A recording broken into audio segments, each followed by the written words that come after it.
Hello, friends. Welcome to Facts, Opinions, and Real Talk. I'm your host, Heather Honey. And tonight we're doing something a little different, and it's a first for me. We're going to talk about the cold case of Mary Malone. And first, I want to let you see just a little bit about Mary. I know when some channels start, they just jump right into it, but I really want you to see what Mary was like. So let me go ahead and play a little video. To tumble and fall, and the mountains to crumble to the sea. I won't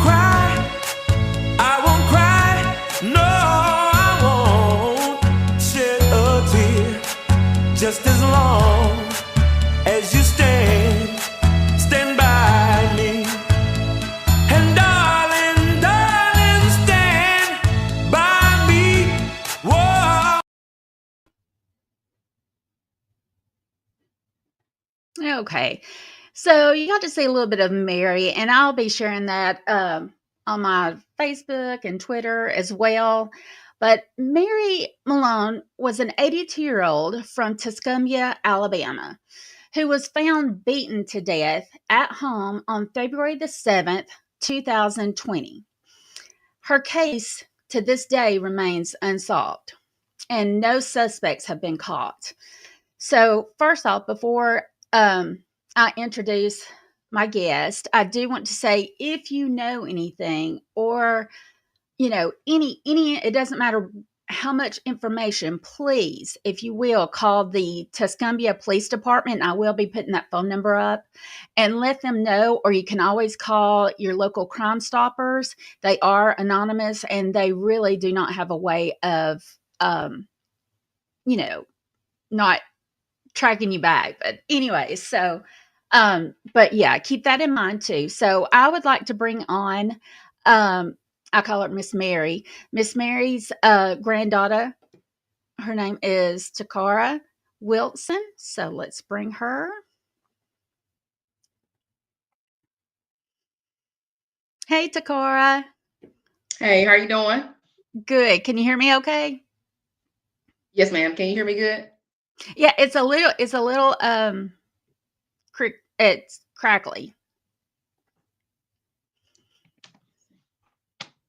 How about that? Is that better? That's better. Okay. Can you hear me? Okay. Yeah, I can hear you just fine. Okay, cool. All right. Well, I truly appreciate you coming on. I know you and I have talked several times, so it's finally nice to meet you, what I can say, in person. Well, thank you for having me. I really appreciate it. Oh, you're welcome. You're welcome. But well, let's go ahead and get started. And let's see here. And I hope the chat can hear us. If anybody is in the chat, if you could let us know and make sure that you can hear us. Otherwise, we're going to assume that we are sounding just fine. Okay. So, I just showed some pictures of your grandmother, and I've got the picture up of her right there. I love that picture. She looks sassy, and I love it. Was she sassy? Because, she looks like she was sassy, and that is like one of my favorite pictures of her. But, so can you tell me a little bit about your grandmother, Mary Malone? Like, what was she like as a person? Well, the picture probably does not do her justice. If you talk to anybody, especially probably your family, they would tell you that she was one of a kind. Like when people say they broke the mold, like they broke the mold. She was a strong woman. She raised 4 children, and then she raised 6 full time. She raised 3 grandchildren full time, and she had a total of 7 grandchildren. She was firm, but she was fair. I can say that. She taught all of us life lessons. There'll never be another one. Some of us act like her, but there will never be another one. And some people might say, "Oh, that's a good thing," but she was our grandmother, good or bad or indifferent, and we miss her.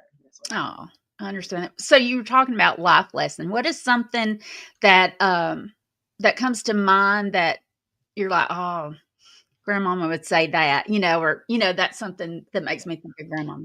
Well, she would say bad words. No. One thing I can say from the girls' standpoint, so as far as granddaughters, when we Mhm, got of age to started dating, mhm. she would always, the guys would always have to come and talk to her, and she would be like, "Bring Oh. them by, let me smoke them out." Because if Oh. she smoked them out and they were okay, she before Mhm. the end of the meeting, she'd be like, "Okay, grandson, nice to meet you. And if you got that, then you were good Then to you go. were then You you were were good to good. go." I love it. I love it because I So mean, I feel like that's how, family is, at least yeah, here in the South. I don't know about everywhere else, but yeah, I love it. That I just love it. yeah. She Uh, taught us a lot. She really taught us about hard work. mhm. When we didn't understand we were growing up as far as her grandkids, like all the sacrifices she made for us. Our parents were in our lives, but we were with her because they were working. So Yeah. we saw her work. We didn't know what she was instilling in us until we became adults. And I can say, me and my brothers talk all the time that, you know, she, we appreciate it. We appreciate all that. And she used to tell us when we were growing up, if I don't do anything else, I'm gonna keep y'all out of jail and try to keep you out of hell. Oh, I love it. Out of jail and out of hell. You know what? I'm gonna write that down right now because I So love that. that's her. So that's hers to sum it up. That's my grandma. Oh, I love it. Okay, so what were some of her favorite things that Mary liked to do, like hobbies or you know? Yeah, when we were younger, she was a big she used to go fishing a lot when we were younger. Oh, She we used to go fishing. She taught all of us like as far as I ended up being a hobby of mine. I like to cut grass. So she used to cut grass to make money on the side. And as when we got into high school, she was a big advocate of like she loved flowers. So that's what a lot of people know her for because hmm, her apartment that she lived in for about 10 or 15 years was on the corner of one of the main roads in Tuscumbia. And hmm. she was known as a flower lady. Like she had, Oh, to me, it was like a jungle. That's what I used to think it was. But she ended up in the local newspaper because she had beautiful, beautiful flowers. So that was one of oh, her major hobbies that she liked to do. She was a gardener. She could grow anything. If I had any, I didn't have that touch. I got it a little bit now, yeah, but if you wanted something to grow, she was beautiful, beautiful roses, beautiful, beautiful flowers. Even when she passed, people were like, "Can I have that flower at her yard?" So we kind yeah. of transplanted some of her flowers to family Oh, members' homes. I have one in my yard, so that was really something that she really, really liked to oh, that is awesome. That do. man, you really don't realize how precious people are in their knowledge and their wisdom until Mhm. they're gone. And I hate that, but I mean, she does. She sounds like such a wonderful person. I know she and I would have got along. We could have had Yeah. some real Yes, good talk, ma'am. real good talks. Okay, so and with that, you kind of already shared some good memories about her too. So I know sounds like she was a huge family person Mhm. and very independent, I would say. And Yes, um, ma'am. would you say she was a Jill of all trades? She could probably do just about anything she put her mind She to. could. I learned some things about her after she had passed. Like I had some people that made some comments about her building picnic tables for them when she Oh was wow, younger. I didn't yeah, know she was a carpenter. yeah. Um, she was a great cook when we were younger. The older you get, Mm. you don't cook as much. But I remember my mom. She never cooked when I was in school. I just get off the Right. bus and she would have dinner ready. So I remember any of my brother's friends could tell you she fed tons of young men as far as they were their friends, and so she was all that in a bag of chips. Yeah. Everybody was over at Miss Mary's house. Everybody That was, yes, sounds ma'am. everybody. Oh, I love it. I love it.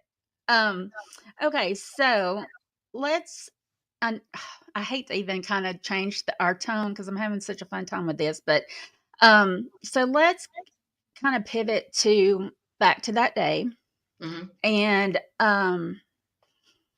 tell me like I guess maybe wherever you wanna start, if you wanna start from a phone call or, Okay. what was going on that day for you, when you found out about your grandmother? Well, yes, ma'am. What was going on with me that day? I was out. I live in the Huntsville area. Okay. So Tuscumbia is about an hour and a half Mhm. from here.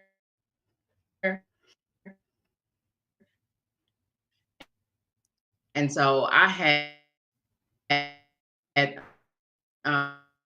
been out that day and I had gotten home and I got a call. Coroner was over grandma's house. And to kind of give a backstory a little bit, my mother would go by there daily to make sure she got her meds and things like that in the morning. Mhm. And that Friday morning, it had snowed that Thursday night. And so the roads were kind of bad. And my mom, she don't really drive. Like she's like, let me let it warm up a little bit. And my uncle was supposed to stop by there. For some reason, he didn't stop. He had to come to Huntsville. So um she usually get Meals on Wheels. They bring her lunch. And so normally they would say that like she would meet the person outside and get her lunch and go back in the house. And that morning they had that lunch afternoon, they had put her lunch on her door because they didn't, it was just kind of abnormal. She didn't come outside to meet them. So they just put her bag on her door. And so I guess it was there for a little while or whatever. And so the neighbors, started to notice like we haven't seen her all day. And so one of the neighbors, she had my mom's number and she called my mom and was like, we haven't seen her. Her food is still outside the door. So the neighbor went and got one of the other neighbors, a man, to go into the house and try to get in the house. And so he went to the front door. He couldn't get in because my grandmother, she usually would sleep on the couch right by the window. And so he felt like something was wrong because if she was in there asleep, he could have woken up by knocking on the window. So his instinct was to kind of go to the back door. So he said he went to the back door, which um, he said he was able to just, go in through the back door. So he went in and he said that when he walked in, he could see her feet, coming out of the first bedroom. She wouldn't normally be in there because she doesn't sleep in there. And so they called my mom back and told her that she needed to come up there. They had called the police. And my cousin had called me and was like, hey, the coroner's over at grandma's house. In my mind, I was thinking that, she's 82. She's just sick because she had been having some stomach problems and she had been to the emergency room earlier that week. And, I didn't know. I just was like, okay. So I literally ran out the house. I left the garage door open. Like, we had one of my neighbors that came, was like, something's not right because I had left Mhm. everything literally open. I just got on the road. And people were just calling me like, hey, where are you? Nobody would tell me what was going on. I didn't know. I just didn't know. And so Right. that's a long drive from Huntsville to Tuscumbia. That's a long hour and a half drive. And I wasn't married at the time. Me and my husband, he worked in the shows, and I called him and I said, I don't know what's going on, but I need you to leave work and go check on my mom because I don't know. They said the coroner's at grandma's house. I don't really know. And so he got there, to check on my mom, make sure he did. He was like, hey, where are you? Like one of my aunts was calling me like, where are you? Nobody would tell me anything. Right. So by the time I got to Tuscumbia, when I pulled up to her apartment, because her apartment was off of a main road that goes through the town. And I just remember seeing police. Mhm. I remember seeing um, like the coroner. I remember seeing yellow tape. And I just was like, that's a lot, for just all these people out here for them to, she's just been, to die. I just didn't think, I just Yeah. never would imagine that that's what was going on.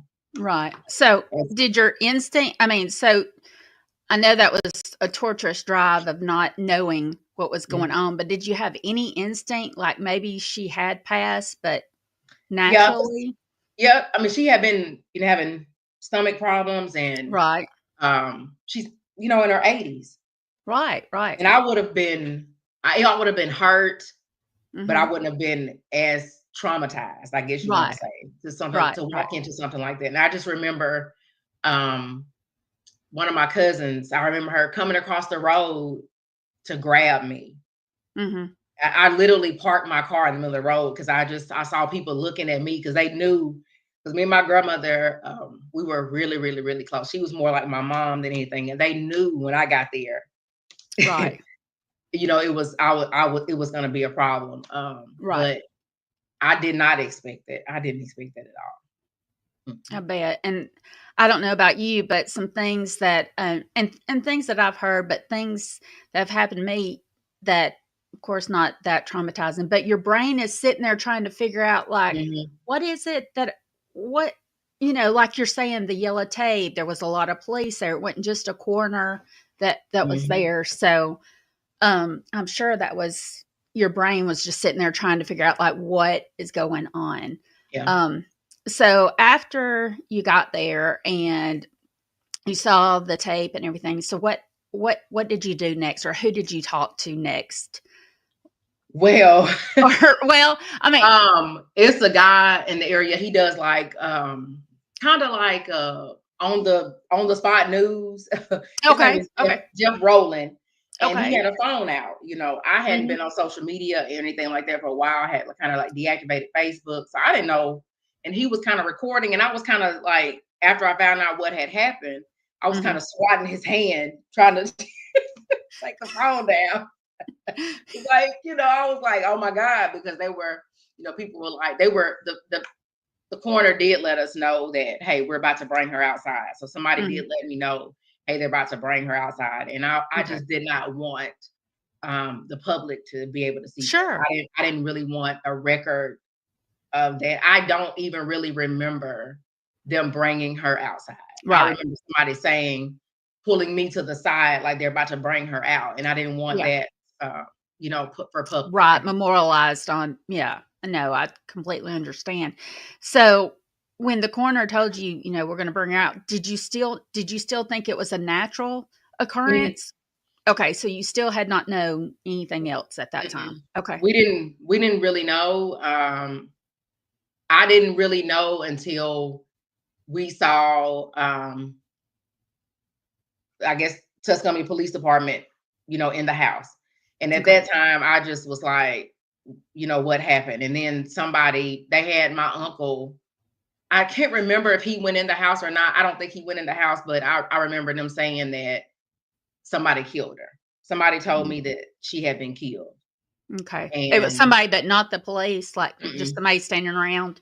You can't The remember who? police, we never, they didn't tell us no. Someone told us, and I'm thinking it was the person that found her. It kind Mhm. of, how things kind of Yeah. spread when everybody's Oh, standing yeah, yeah, around. yeah. Mhm. He was in shock as well because he Right. knew her, and so he had told us that somebody had hit her in the head, basically beat her in the head. Oh my god. Yeah. That is so terrible. I'm so sorry about that. Yeah. I just can't imagine what you and your family have gone through, and then to be so the police didn't tell you, you hear it through someone else. So Mhm. when did the police finally talk to you? I mean, Well, they haven't really. okay. The only person we talked to at this crime scene was, Mhm.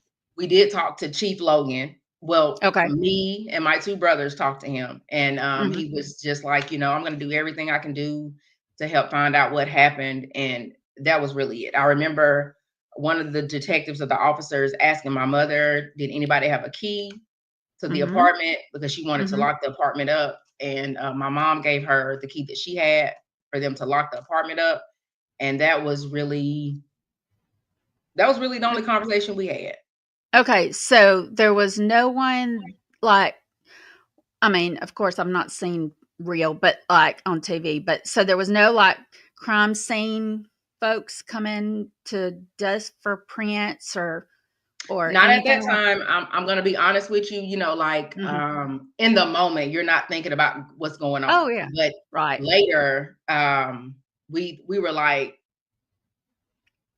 it just didn't. It wasn't sitting right. And Mhm. only thing that they did that night, they Mhm. put the tape around the house. Mhm. They turned the porch light on and they locked the door. Now, what they did other days, I don't know, Mhm. because my two brothers, we stood out there. Um, After everybody had left, my mother was gone, everybody was gone. Me and Mhm. me and my two brothers were still standing out there, And the reason I know for a fact, it was only us three and Chief Logan were still there. Mhm. Everybody else was gone. Okay, So the everybody was gone, police, and he's standing there telling you, "We're gonna do everything we can for mhm, you, yada, yada, yada, whatever," but they locked the house up and everybody's and going they left. The and police left. left the crime scene before we left. Okay. And okay, how unusual. Okay. So, after that, let's talk about the next day. The or um let me rephrase that. Um let's talk about the next time you had any kind of contact with the police. Did you contact them or did they contact you? We contacted them. We found her on a Friday. We Mhm. contacted them either that, I think that Tuesday or that Wednesday of the next Mhm. week, Mhm. because there tragedy happened, but you still have to handle business, right? Right. So Right. there's things that we had to do, with her personal stuff like that. But unfortunately, Mhm. it was a crime scene, so we were Right. not able to get back in her house to get her wallet or anything. And Mhm. so, my mother reached out to the detective at the time, Wes Holland, and Mhm. asked him if they were able to go into the house to get her wallet out Mhm. because it was in a safe, and we needed her picture ID to do, some, personal things. And Right. it wasn't met with like, sure, well, we can't get it right now. I would have understood that. It was like, Right. well, we'll try to do it, and then it was, well, where is it? And I was able to tell him exactly where it was. And Mhm. so to me, it came off like, well, how do where Oh, all of this is? And I was just yeah. like, well, basically, I mean, that's my grandmother. Right. I know everything of, like her wallet, her personal information. Right. I know what she kept all of that at. Mhm. And the same one of the neighbors called my mom and was like, "Hey, the police are everywhere over here." So that's why I know they went back and they went in the house. They got her wallet out. They called us, told us we could come pick it up. We went and picked it up. But they didn't do it on their own. It was No, not like so we I hate to assume, but based on what that we can take that had not even processed talk the to crime us. scene. Yeah, and talk to you. They Well, I hadn't mean, even I talked to us. And I'm not a lawyer. I'm yeah. not any of that. But I mean, Mhm. I've watched enough, shows Right. or followed enough to know, like, you should at least, we felt I was waiting on them to call my mom at Mhm. least and be like, well, hey, when is the last time somebody talked to her? What was Right. kind of her schedule, X, Y, and Z. Mhm. And that has, and in 5 years, that has never happened. 5 years. Wow. That has never happened. They have never called us in to, I mean, we voluntarily gave information to try to get them to Mhm. do, but they have never, ever sat down and talked to us as a family to ask us her daily routine, who was the last person that saw her, of the Mhm. timeline of the day before, or anything Mhm. like that. They have never, ever, ever did that. Okay, so we know they didn't call you to even notify the Mm-mm, family. mm-mm, You heard that through friends of family, neighbors. So mhm, everything you've heard is through like if the police are doing something, either it's based on that you've contacted them or mhm, some neighbors were like, "Hey, they're over here." mhm, Wow, that is that's crazy. mhm, That's crazy. So, have you spoke to the chief Logan? Isn't that his last name? mhm. I have. Okay. I have a few times. Okay. So, how many times would you say you have spoken to him in this 5-year span? Um, less than 10, Okay. less than 10 times. Mhm. Less than 10 times. Okay. Yeah. And is it the same thing every time or At first it Mhm, was, we're gonna do everything, and it still is. When I do reach out to them, it is, we're gonna do everything to mhm, help. mhm. But after a certain point when the family got frustrated, it Right. was um it wasn't so pleasant. Like, Right. he was taking it personally. Right. And um I didn't. It really wasn't. I really wasn't concerned about his feelings. I was more concerned about not even our feelings, but my mom, and she had Mhm. children, and things like that. So Sure. I just felt like as a public servant, it just Yes. wasn't. It's not a. We don't have a good relationship. I'm gonna Right. say. And I'm gonna say this about us, I'm not gonna tell exactly what we do, but you and I have had jobs where we know what it's like dealing with the public Mhm. in that kind of capacity. So we understand, it may take some time. But Right. then you get to the point where, okay, something's not right. Right. Because so tell me first it started, you've said there have been multiple detectives working on this case. Yes. Is that right? Okay. So it started with Wes Holland, right? Correct. Okay. All right. So and I know I'm kind of jumping around, but it's just things that I'm sticking out that I'm remembering when I first heard this. So we understand about the chief. And so now let's say you were talking to the detective. Again, you had to reach out to the detective, right? We never. Honestly, he wasn't even. He only corresponded us with us for like the first week or so. Okay. After the first week or so, Mhm. after we buried her, Mhm. it he made it seem like it was like he had a bad attitude when we would reach out to him to try to Okay. get information or try to check in to see what was going on or to try to give him information. He seemed like we were getting on his nerves is what I felt. Okay. Mhm. Okay, so that's how you felt like he had a bad attitude? Mhm. Was it like a tone that he had, or was he Yes. short? He Okay. was very short. Mhm. He was not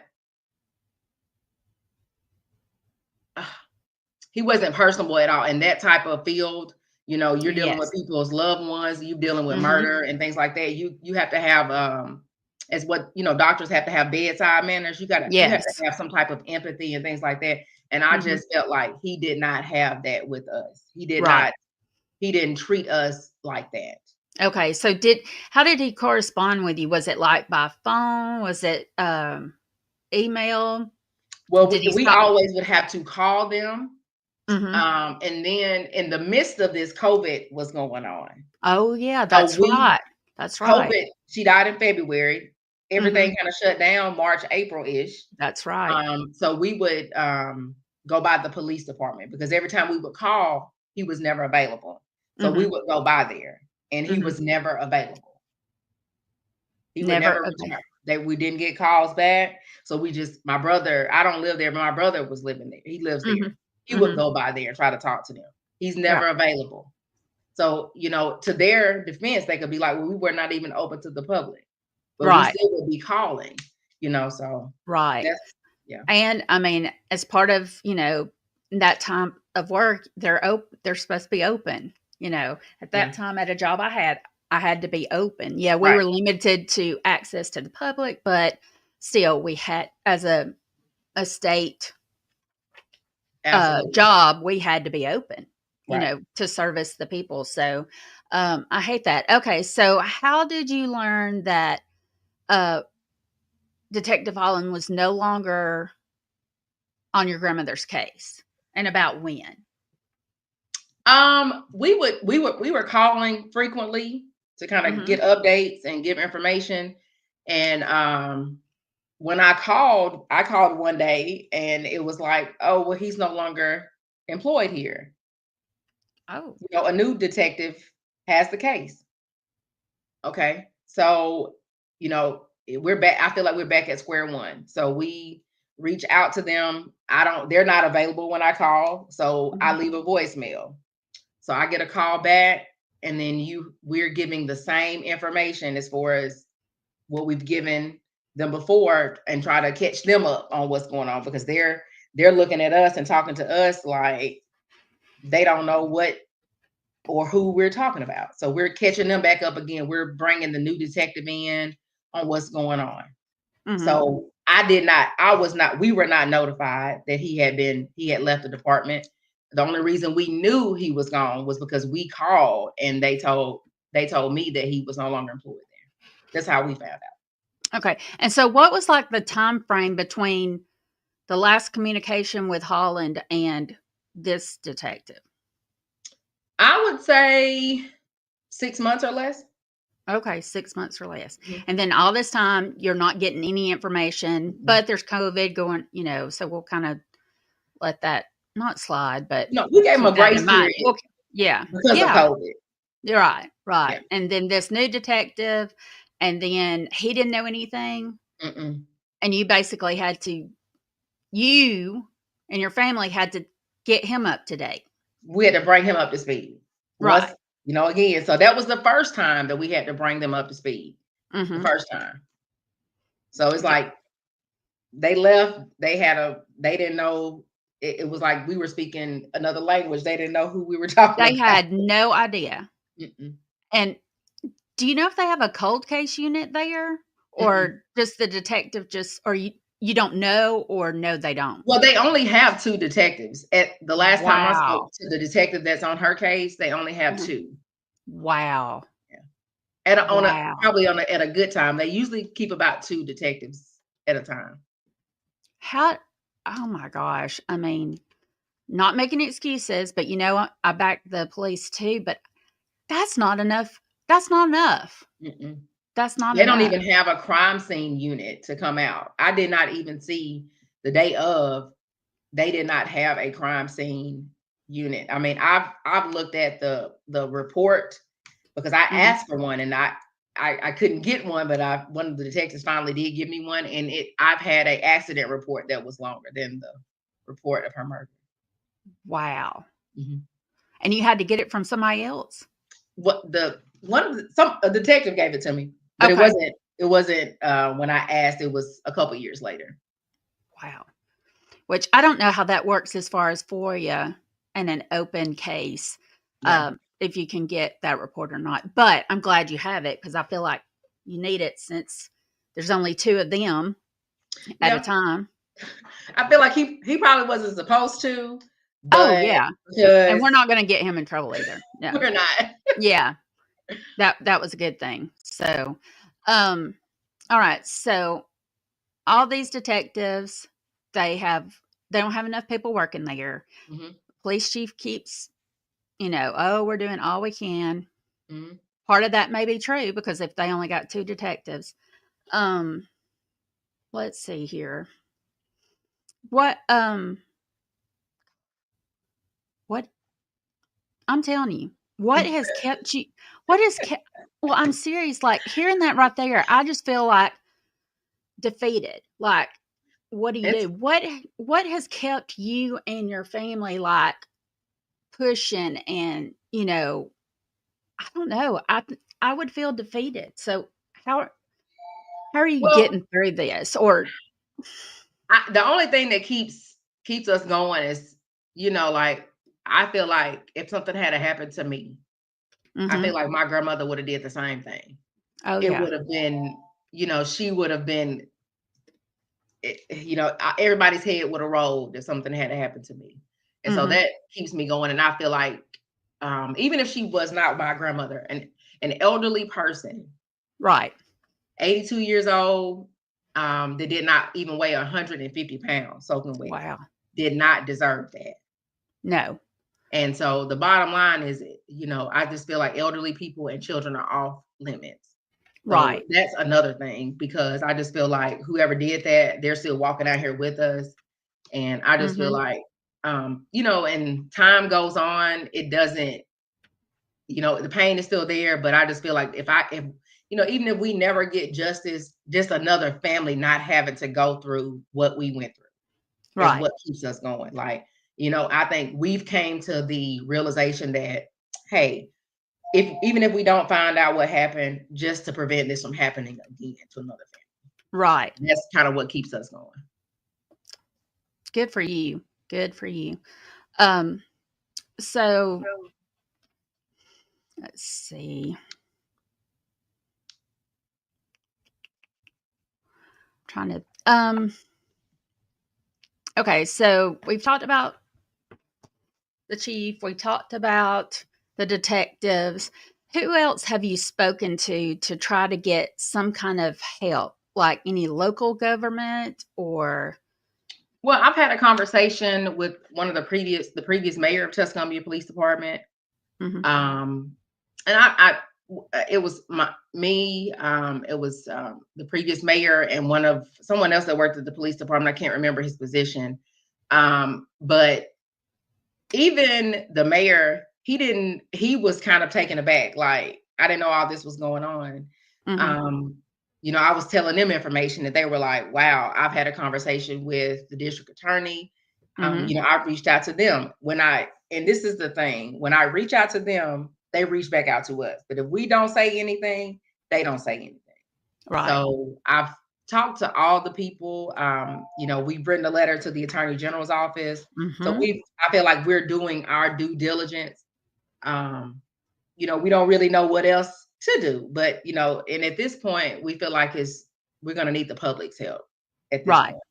Right. I feel like we did everything we could do on our side as far as talking to the right people, doing the groundwork. But at this point, the family is like without someone in the community stepping up and saying, "I know exactly what happened." We went through.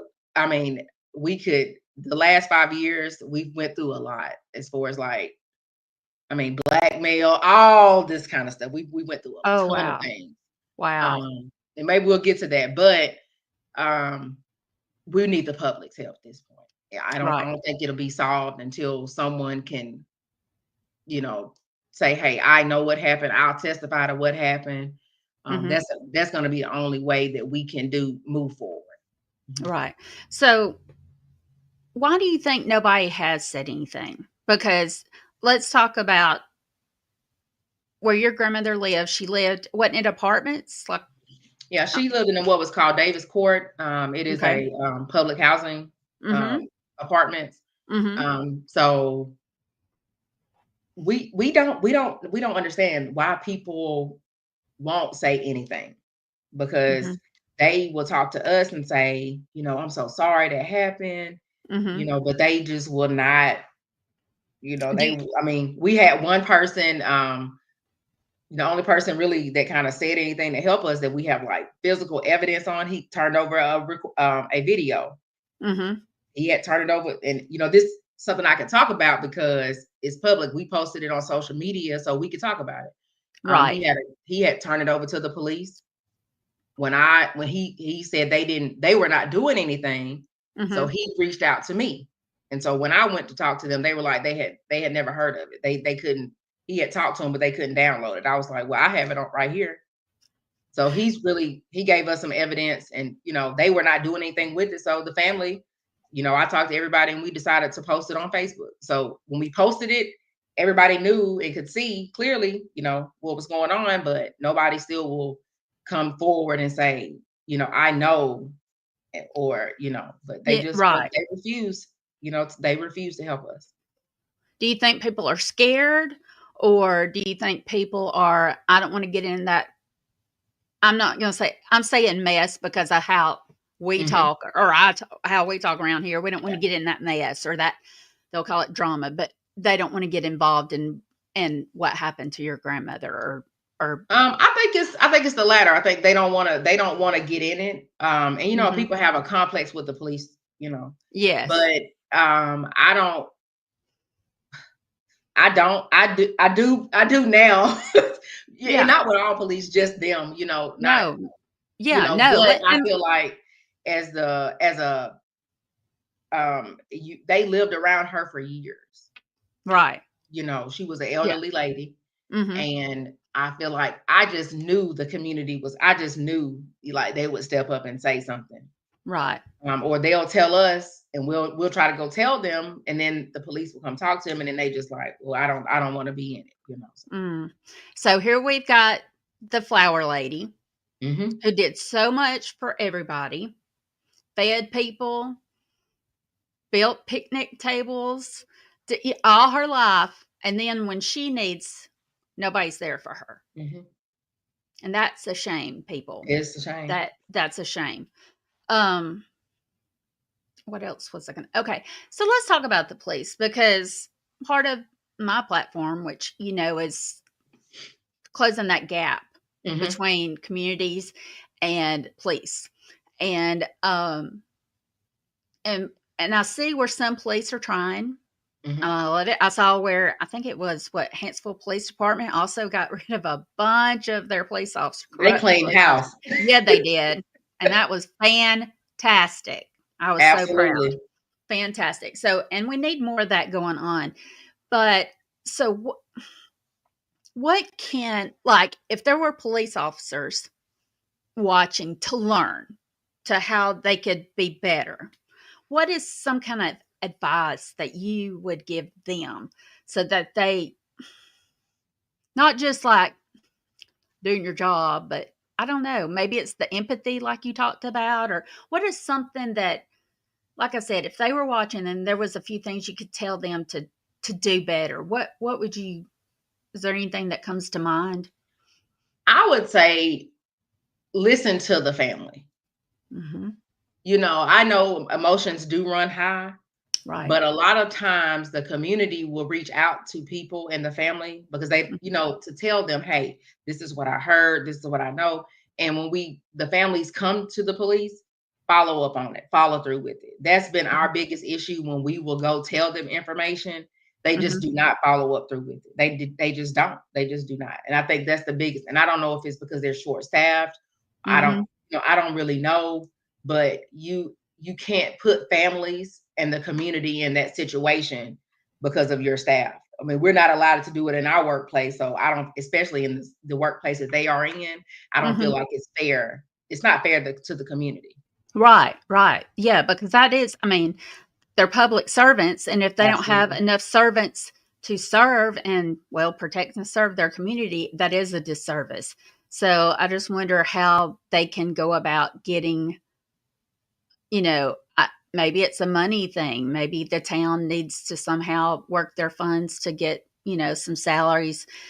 Um, I don't know. That's something I may check into because I want to help. I want to help,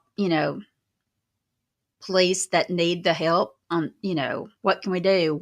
And talk to police departments. What are y'all doing good that we can share with these others as well? Yeah. But And they yeah, need to work on their relationships with, you know, everybody in the community. the And I community. feel Yeah. like because, my grandmother is African American, I feel Mhm. like where she lives is very concentrated African Americans.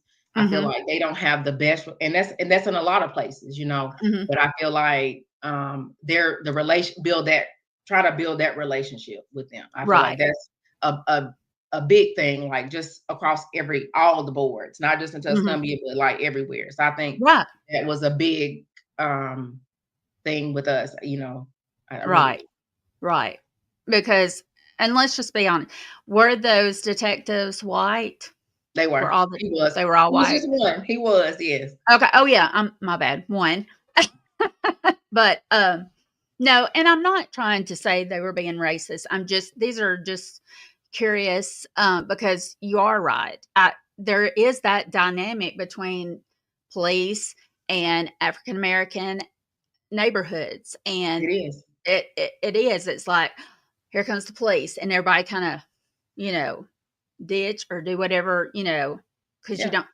And what is a little wave or and from either the police or community back, it works both ways. It So does. that's something that maybe we can share when we're talk, because you and I talked about maybe doing a few more of these videos to not only highlight your grandmother, but just to see what we can do to help people out with cold cases in Tuscumbia and communication with police. And so that's good to know. I hate that stereotype because over in my community, I can see a little bit of change.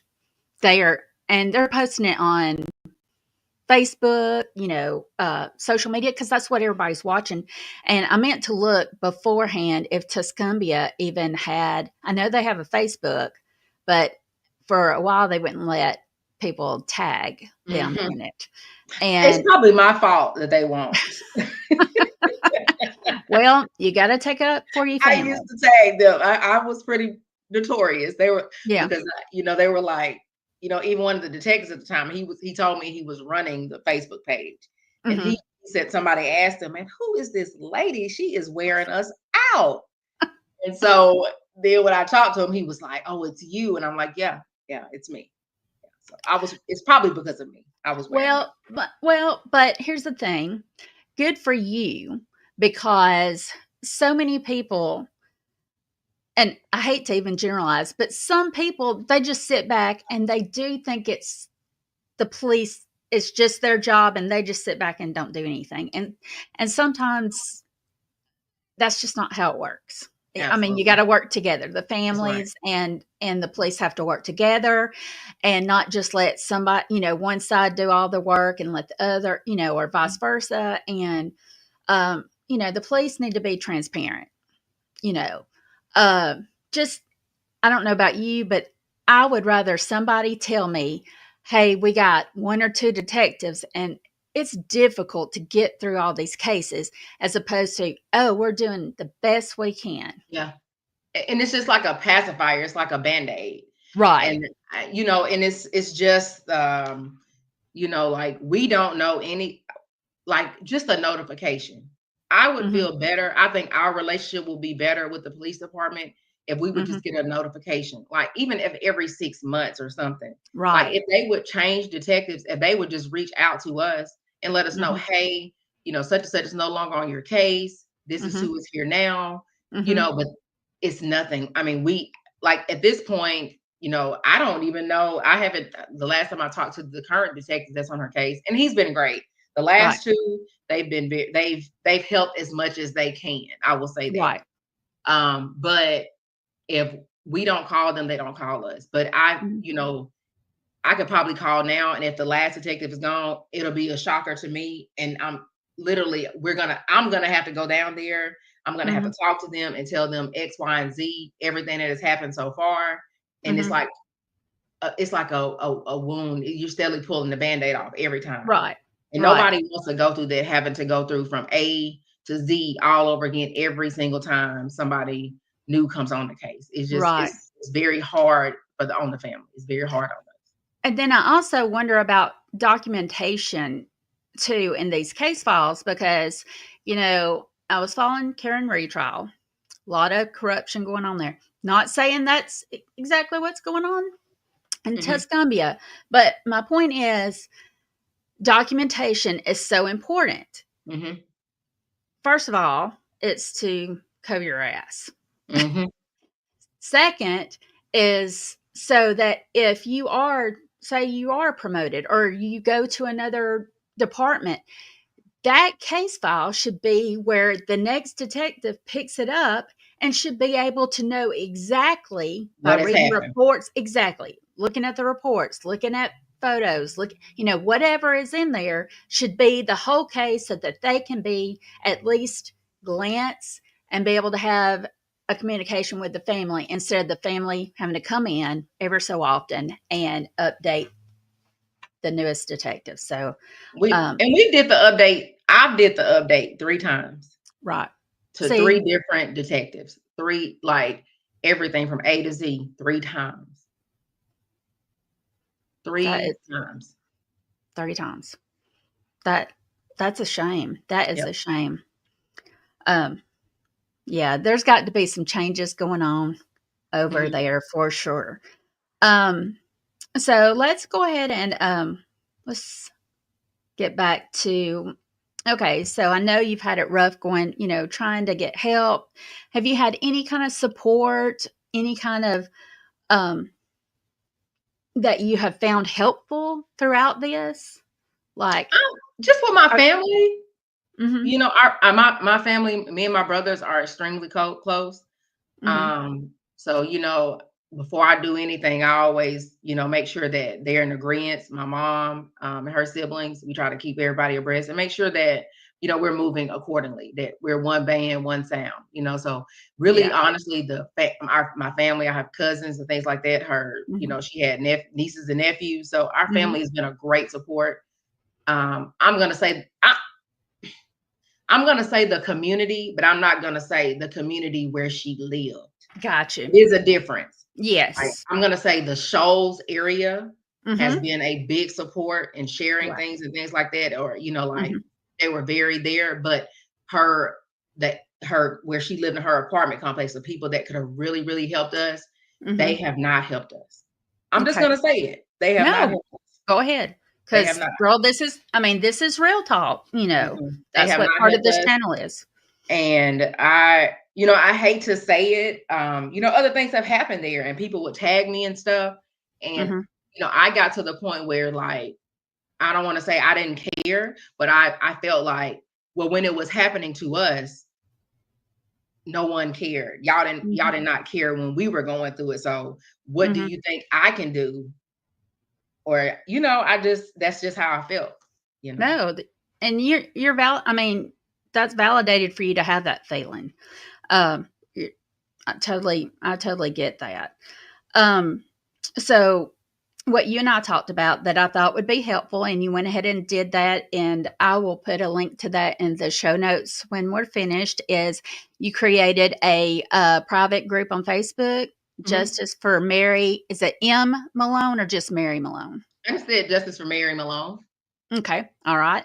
And so I'll put that in the show notes. So everyone that's watching this video and even any rewatch crew members, if you will, please go and join that group so that we can help Takara and her family and Miss Mary try to get something started, whether it's just something little, to, whatever, whether it's tips, maybe some kind of fundraising for whatever kind of resources that the family might need to help try to find out what happened. I don't know. There's so many things out there, and social media is huge play, it's there for us to use. And I just feel like it's a great way to get the word out, because that's how people know things.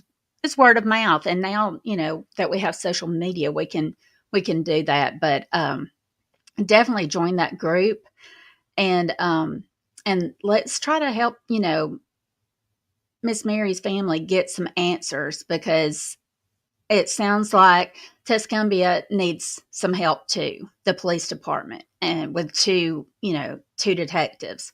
So let's see. So what and I think this may kind of go along with what I was talking about, what you would share with police officers watching. But what kind of message would you like to share with others who may be going through the same experience that you and your family are going through? I would say don't give up. That would be my biggest thing. No matter how hard it gets, like, I know you don't want it to consume your life. You still have to live your Mhm, life, but mhm, always be diligent and always keep in touch with the police department, because in cold case situations, if we don't say anything, mhm. they're not going to do anything in a lot of times, because Right. sometimes it's called cold for a reason. So if you Mhm. don't keep it on the front burner, it will get pushed to the back burner. So I would Right. say family, somebody, you got to have somebody in your family that is going to always say, hey, this is something. I'm going to check in with them periodically to say, hey, I'm still be a little pin in your back. I'm still there. I'm still there. So I feel like that's the biggest thing. Always just have somebody that's gonna always be there to always push that narrative. Like, we're still here. They Right. mattered. They mattered. If they didn't matter to you, they mattered to us. Right. And that's where that old saying, the squeaky wheel always gets the oil. And I Mhm. believe that wholeheartedly. In other words, you just keep it on, and eventually you're gonna get something out of it. And to kind of something that I also, in our previous conversations, that I thought was so good, was that you were really good to keep notes. Like, Mhm. you kept dates, times, who you spoke with. And me personally, I do that too. Mhm. In other situations, of course. But I think that is just some way so that if anybody says, well, who did you talk to? Oh, well, I talked to somebody on such and such date at this time, and this is what they said. So, in other words, it's something to back you up. So, if there's a change of, detectives or police chiefs, or somebody says, no, blah blah blah. You've got something to back you up. So I thought that was a really good thing that you did there, and I think a lot of people should do that too. And then and you really need to start, families, when you're running into a roadblock when you're dealing with things like this. Mhm. I told the chief, I will no longer talk to you on the phone. We will talk by email. So you'll have a paper trail and I will too. And Ex that's just how I am. I told him, I won't talk to him. I will not talk to you on the phone again, just to make sure that what I say it, I say it. Right, right. No, I agree, and that's a good way to do, um, so that you can always have that. And it's also used in cases. I mean, in Mhm. trials, they're always pulling out emails and texts and things now. So yeah, that's important. So, um, what is something that you would like people to remember about your grandmother? And again, I know we've talked a lot about her in the beginning, but what is just, like I said, if you just had one thing to just share about that lovely, sassy lady that we're looking at her picture. I would tell people I would say, there's an old gospel song, "May the work I've done speak for me." Hmm. I feel like her work, you can see in us. Yeah, If nothing else, whatever her work, you can see it through us today. yeah, Her grandkids, you know, grandparents love their grandkids. yes. Sometimes, so I can honestly say that may the works I've done speak for me. Okay, I love that. I love that. Well, all right. Anything else that you want to share with us right now? Because I think we got some stuff to share maybe later on that Yeah. I don't want you to go, but when we get ready to end, so hang tight when we do get ready to end. But is there anything else that you want to share, like right now, that with I would everybody? just say, for the community, if you guys know anything, say something. Reach out to the Tuscany Police Department. If you don't, everybody knows how to get in touch with me. Mhm. We are offering, the family is still offering separate reward money. So that is still Okay. available. Okay. Not only Crime Stoppers, but the family, we're offering a $5,000 reward as far as Okay. anything that will lead to a conviction. So, everybody knows how to get in touch with us. If you see something, say something. That's all I Right. can ask. And that's it really right All now. right. And of course, anybody, you can email me and I will pass anything on to Takora or the police or whoever I need to, but it would definitely go to Takora and the family first. So, well, all right, then. I truly appreciate your time. Thank you so much for having me. I really Oh, appreciate it. you're welcome. You're welcome. And so just hang tight and I'll talk to you in just one second. And we're going to wrap up for tonight. So hang tight All right. for me. Okay. Thank you, those that have joined us and taken the time to listen about Mary Malone's story. This is not the end. Um, I plan on doing some digging around myself to see what I can do to help Mary's family, see what I might can do and reach out to the police to help them as well. But anyways, so until next time, please stay safe, be aware of your surroundings, and please do the right thing.